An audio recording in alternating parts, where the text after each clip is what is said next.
Good afternoon, everyone. Welcome to the opening press conference of the 2019 season, which is the 120th of Mississippi State football. Certainly fired up for our fans to make the trip down to New Orleans for the opening game. Phenomenal city, great venue. Had the fortune of attending the Steelers-Saints game at the end of last year, which the Steelers lost, which wasn't great, and the Rolling Stones concert. So unbelievable city, lots of things to do. So hopefully our fans will make the drive down there on Friday. Get up early for the kickoff at 11 on Saturday. I guess getting up would infer that you went to bed the night before, so they could do that on their own, but we want them up, we want them ready to roll, and we want them at the stadium for, like I said, the 11 o'clock kickoff. Even though Louisiana is the home team, this will be our first appearance in a neutral venue in the regular season since 2013 against Houston. Currently have 10 players on our roster from the state of Louisiana. It will be our 10th consecutive year where we play at least one game in an NFL venue. We are planning a walkthrough at the Superdome on Friday when we get down there. Talking to some people from the Saints, about lighting and turf and things like that. We thought it'd be a good idea. We'll do our normal walkthrough here, but then get down there and just let the kids walk around and kind of get used to things. And you kind of have that Hoosiers moment where they took them into Butler Fieldhouse and the hoops were still 10 feet tall and all that stuff. So we want to have our Hoosiers moment there and make sure they're getting used to the dome. I want to talk a little bit about our team captains. In addition to Errol Thompson and Darrell Williams, who were selected at the end of spring ball, we had a vote on the 22nd for an additional offense, an additional defense, and additional special teams captain. The team selected Tommy Stevens as our offensive captain by an overwhelming vote. I think he had 3 times as many votes as any other offensive player on the roster. The defensive vote was a little bit closer, but Brian Cole was selected as our defensive captain, and then Cody Schexnayder was picked as our special teams captain. And I think that also speaks to, for Tommy, the belief that his teammates have in him after only being here for a very short amount of time, for who he is as a person, his leadership capability, and his play. Certainly the same for Brian and Cody Schexnayder. I think you're not going to see a guy who bleeds more maroon and white, who is more positive, who has so much energy, and even though he doesn't necessarily factor a great bit in terms of on-the-field play, he's a guy that is a great team player, and I think he definitely earned the right to be a captain. So we're excited about that leadership. From a leadership council perspective, for the true freshman class, DeMonte Russell was voted by his teammates. For the redshirt freshman class, it was Aaron Brule and Fabian Lovett. For the sophomore class, Austin Williams. For the junior class, C.J. Morgan. And then for the senior class, it was Farad Green and Leo Lewis. So we meet with those guys every Sunday night, talk about uniform combinations, talk about the upcoming week of practice, talk about travel gear, odds and ends, anything that's on their mind that they think could help the team. So we had a great initial meeting with those guys last night. Began our prep for Louisiana on Friday, had our first practice. Preparing for them on Saturday, we had a situational kind of walkthrough, going through all kinds of things that may pop up during the course of the season in all 3 phases. Lasted about an hour and 15 minutes and got a bunch of real good work in. And then yesterday had a traditional Sunday practice where we got some more work, in on Louisiana. So, excited for the rest of the week and to get going. And some notes on Louisiana. Obviously led by Coach Napier heading into his second year, 7-7 overall. He is the offensive play caller. They were the 2018 Sun Belt Western Division champions and played Tulane in the Auto Nation Cure Bowl. And they were selected to win the Western Division again this year. And Coach Napier has worked, for 2 of the greatest minds and most kind of storied coaches in college football, working both for Coach Saban and Coach Sweeney. Rob Sales, the offensive line coach. They're a multiple spread offense. Averaged 31.9 a game last year. Very balanced attack. 218 rushing, 205 passing. The quarterback will be Levi Lewis. We're expecting 585 yards passing last year and 7 touchdowns. Left-handed, very athletic. Throws a deep ball very well. They have 3 very, very talented running backs. Number 9, Trey Ragus. Number 15, Mitchell. And number 4, Calais. All 3 combined for 2,912 yards last year, but all powerful, very quick. And then the wide receiver, number 2, Jamarcus Bradley from Ackerman. 608 yards receiving last year, 10 touchdowns. Very crisp route runner and very fast. So those are the guys offensively. that we're preparing for. Ron Roberts is our defensive coordinator, a mix of 3 and 4 down, 1 and 2 high zones. Throw some man-to-man in there so you get just about everything but the kitchen sink. 15th in the country last year in third down conversion percentage defense, along with forcing 15 turnovers. Chauncey Manick, the defensive lineman, rush end, kind of plays a little bit of a hybrid position. 47 tackles, 8 for loss, and 4 sacks last year. Very high motor with active hands. Farad Gardner, the inside linebacker, number 7, 50 tackles, a TFL, and 2 PBUs. Shows up in the big games. Played very well both against us and Alabama last year. And then defensive back Michael Jaquette, 47 tackles, 2 interceptions, and 11 PBUs last year. Long, athletic, with good ball skills. Matt Powledge is their special teams coordinator in his second year. Averaged 24 yards a kickoff return last year, which was 17th in the NCAA. Raymond Calais, the kick returner, averages just about 26 per return, which was top 20 in the country. We're expecting Stephen Artigue, the kicker who was injured in 18, to be back this year. Lou Groza Award watch list in 2017, 70% career on his kicks. And then Jamarcus Bradley is the punt and kick returner, 7 yards of punt return, long at 24 last year, and a long of 55 on the kick return. So certainly Louisiana, a very talented team. And as you see in openers, a lot of it goes into turnover margin, a lot of it goes into special teams play, a lot of it goes into execution. You certainly entered the game with an element of the unknown, where just like us, they've had an entire season to kind of study what they do, find out what they do well, fix what they don't do well, and then look into other people. And that's something in the first game where you don't necessarily have a lot of game. You don't have any game film from this year where that element of the unknown is something you need to be prepared for. So we need to continue to have a great week of practice. Excited to get back on the field Tuesday and get it ramped up, and excited to kick off the 2019 season. So with that, any questions? Coach, what's Willie Gay's injury status going into week 1? Willie Gay? Yep. Willie's still got a lower body injury. He's day-to-day. Tested it out a little bit yesterday, and we're expecting him to get back on the field Tuesday. So we'll monitor that. It's kind of been a lingering thing throughout camp, but he's feeling better, and I think we'll get him running around a little bit on Tuesday.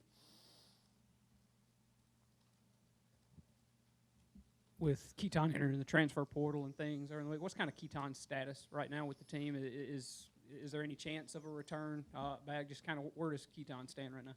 Yeah, I love KT. He's a great kid, and certainly was involved in a very healthy and spirited competition, which unfortunately for him, he came out on the short end. And we met the day that we announced it with him, with he and Tommy, and then came back the next day and discussed his desire to put his name in the portal and explore his options. Myself, KT, and Coach Briner met yesterday. We're scheduled to meet again either today or tomorrow and kind of see where he's at with that. But I understand that's part of it, and student athletes are exploring the different possibilities, and I think it's probably most common at that position. But we'd love to have KT back. We're going to continue to talk to him and see where it goes. And like I said, at the end of the day, we made a decision we felt was best for the maroon and white and for our offense and for our team. And KT's, checking to see what he feels is best for him. And that's, you look across the country at starting quarterbacks being named, and the next day or so, someone going in the portal. So we got a quarterback from the portal. We'd love to keep one. We could potentially lose one, but that's the landscape of college football right now. Portal giveth, and the portal taketh away. Obviously, you're familiar with coaching Tommy. What have you seen in his game compared to when you had him at Penn State to where he's developed to now? I've seen a lot more maturity and a lot more understanding. And early on in Tommy's career, in kind of 16, and maybe not so much in 17, that he's so incredibly athletic and gifted physically as a runner, as a thrower. He would kind of fall back on those things and maybe not be as precise in the details of it. And what I've seen throughout camp and heading into practice week is a maturation and an understanding of the details. Where maybe in the past he would not change a protection, thinking he could get the ball out if it wasn't picked up, or maybe not go through his reads and kind of improvise. He still has the improvisational skills, but he's doing a much better job understanding the scheme and how it affects his decision making and his productivity. And his passing, is that another thing that's improved since you had him at Penn State? I don't think his passing's ever that's never been an issue. He's always been a guy that could throw the ball well, very accurately. I think what you're seeing, like I said, is increased understanding of the scheme and where to go with the ball and why. And when that's the case, usually you're going to, have the type of camp that he had. Coach, I'm not sure you would try it this year, or if you have, will try it here at Mississippi State, but what's your opinion on a two-quarterback system, and have you ever done that as a coordinator, and just your thoughts on that? Two in the game at the same time, or rotating quarterbacks? No, I don't. I'm not a fan. Nor have I done that. Maybe by quarter. I could think maybe back to Akron, we did that a tiny bit. But I think having played the position, and some people have done it successfully, but I don't feel like you can ever have the guy get in a groove. Now you can have two in the game at the same time. That's a different deal. But I'm not a fan of rotational quarterback play. Steve?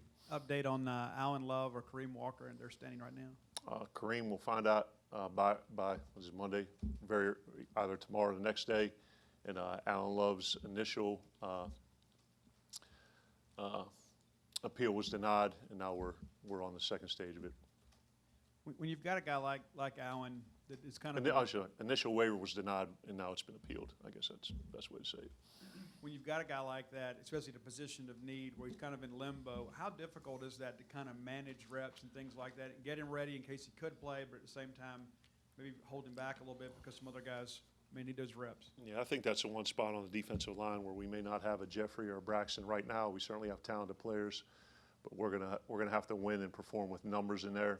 And certainly once you've during camp it was a little bit different where you can rotate guys through there, but now when you're limited the number of guys who are taking reps with the ones and twos, really to 4 or 5 guys on the inside, I don't think you can utilize those reps on someone you're not sure they're going to play. So he's down working with the scout team until we get another word, and if and when he's cleared, knock on wood, hopefully when, then we can talk about getting him into the rotation.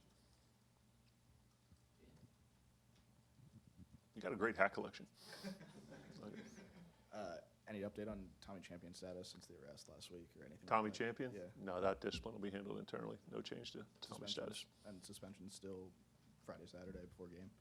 Say that again? Suspensions for Yeah, unrelated like Friday, Bill's Saturday mentioned, still. any kid who's not going to play in the game for any reason that information will be divulged on Saturday.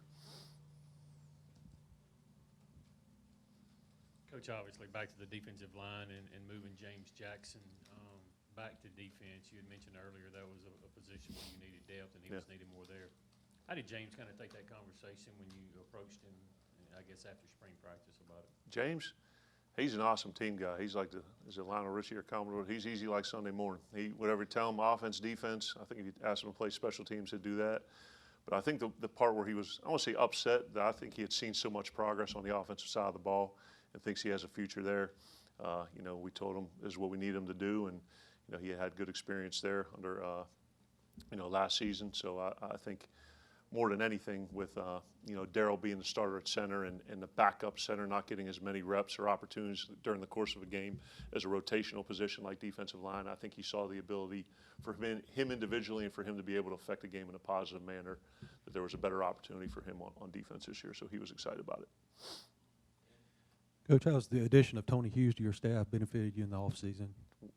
Gosh, I tried my dangest to get him. When I first got hired, and Coach was still at Jackson State, and but I don't.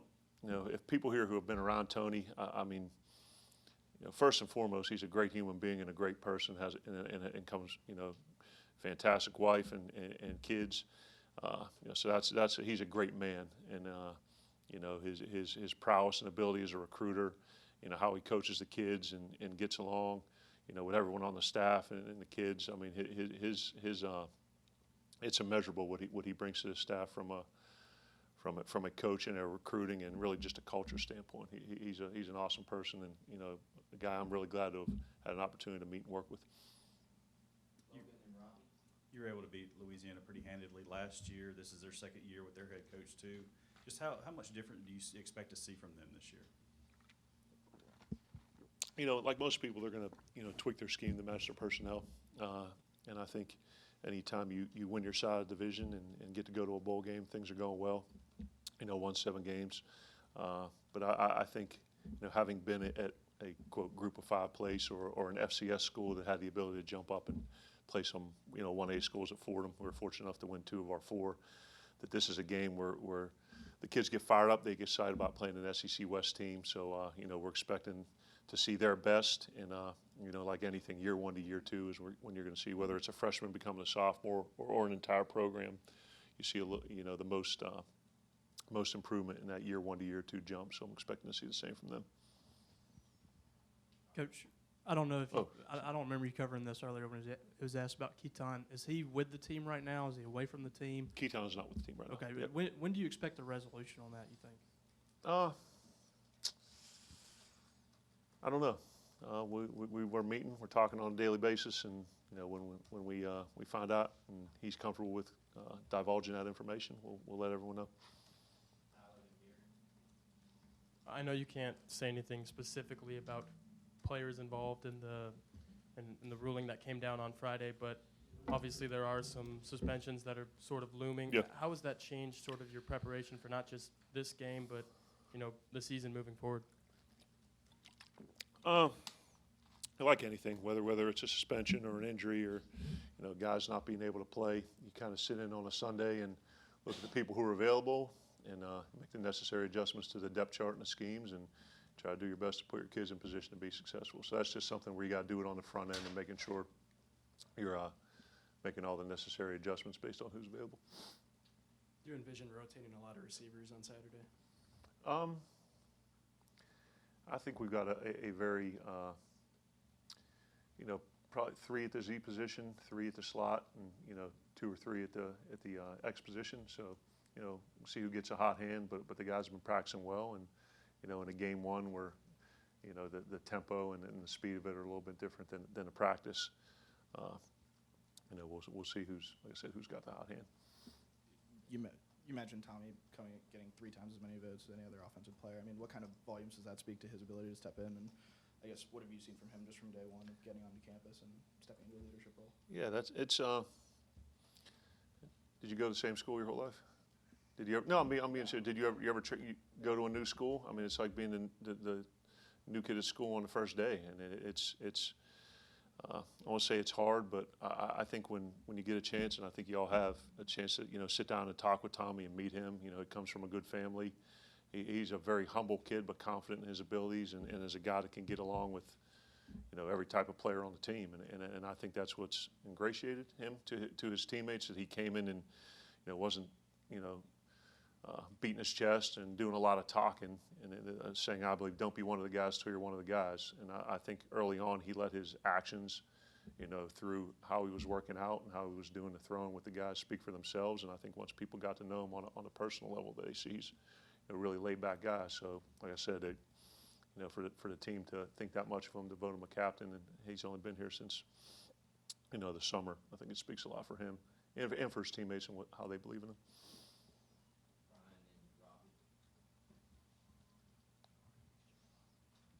Sort of a big picture question. Your depth chart at quarterback is a grad transfer senior, a redshirt freshman, and a true freshman. Is that sort of the new face of college football, do you think? Do you think the days of having a junior or senior backup quarterback might be over with? I was trying to digest that while you were saying. Like I said, the most unique position, probably that not like receiver where you can rotate a bunch of guys through, or defensive line or one of the other positions that one guy usually plays, and they don't like to sit. So it's like I said, I just think it's the nature of college football right now that you're going to name a starter, and it's are the guys willing to work while they wait? I think I heard a baseball coach say that in the off season. So it's you got to work with what you have and adjust the numbers through recruiting and take it on a yearly basis. So I don't know. That's a good question. I don't know that I have the answer to that. Heading into game 1, does this wide receiver group feel a lot different for you this year than last year? Just the depth and the talent of the depth, too, that you've added? Yeah, I think you look at, the returners, Osiris and Steven both returning, Dedrick returning, Austin Williams, caught some balls for us last year. Malik Deer's been here a while. And then the addition of, Peyton and Zuber, and, you got Whopping and Cam Gardner, who both, play some good football for us. So I think it's a combination of returning productivity and guys who are new that have got a lot of talent. Yeah. So I say it feels different that, that last year was more, we weren't really anticipating, outside of Steven, there weren't many newcomers who played a vital role. Coach, you mentioned Tommy kind of acclimating to the Bulldog culture. How much of that was aided by the fact that he had Isaiah Zuber and Javante Payton as new guys kind of come in as battery mates while he was working through workout? Yeah, I think along with those guys, all the new freshmen, the incoming freshmen, and I think when someone has a similar shared experience to you and you're going through the same thing, obviously Isaiah coming from Kansas State and had a real nice running career there where you're in your last year of eligibility and you're looking to make an impact on the new team with a bunch of new coaches and new players that they're able to go through that experience together and jump right in. So I think those guys have kind of bonded pretty quickly. When you got here at the end of 2017, obviously it's your first Power 5 job, really a destination job for probably a lot of coaches across the country. Mm-hmm. Started talking about championships and a championship standard, and a year and a half later, there's probation and all these sanctions and stuff. I'm just wondering how that has sort of changed the outlook on the early part of your tenure here, and just sort of wondering where you're at, dealing with those things while you're still trying to, achieve that championship standard. The specific to kind of the recent revelations, it really hasn't changed anything from my standard. I mean, ultimately at the end of the day, you work in a profession where 18 to 21-year-old kids are forced to make decisions on a daily basis, and they were presented with a situation, made a poor choice, and had to deal with the consequence. And at the end of the day, it happened. It was identified. It was reported. We were sanctioned.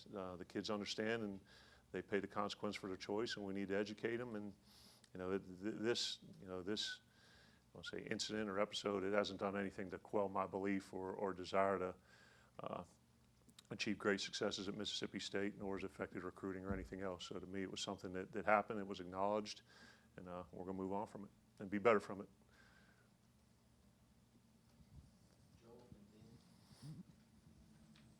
No, you always say depth charts written in pencil, not pen. There's an or there with Jordan Lawless and Jace Crispin. Yeah. Did Jordan kind of close that gap, and just what's kind of going into that decision for a guy that's kicked for a couple of years to not be solidified? I guess there's a start. Yeah, that the season ended and Jace performed pretty well last year and kind of went into spring ball, and Jordan closed the gap and thought it was close enough coming out of spring ball to continue the competition into fall camp, and it had been pretty close there as well. So we're going to let him keep kicking, keep charting the percentages, and obviously Jace has a game experience, so that factors into it. But you also, at a certain point, it's got to come down to the numbers. So we'll see where that goes. Coach, I know you said Willie's injured. Willie approached a number of us the other day and said that he's not injured. What's the status? Who? Willie. Willie Gay? Yeah, approached a number of us at practice and said that he's not injured. I know that. Willie's in a red jersey with a lower body injury, and if he were practicing, I promise I'll let you know. He's been out, so that may be Willie's interpretation of it, but I promise you Willie has not practiced. I don't know, maybe we should get him out there on Tuesday if he's feeling that good. With the 8 games, has there been being able that they can be selected, is it going to be an 8-game straight through, or was there been a plan developed into what the decision has gone into that? What's maybe the early? Yeah, I'm not going to get into specifics on that. I mean, there's a lot of moving parts to it, and we'll kind of take that on a game-by-game basis.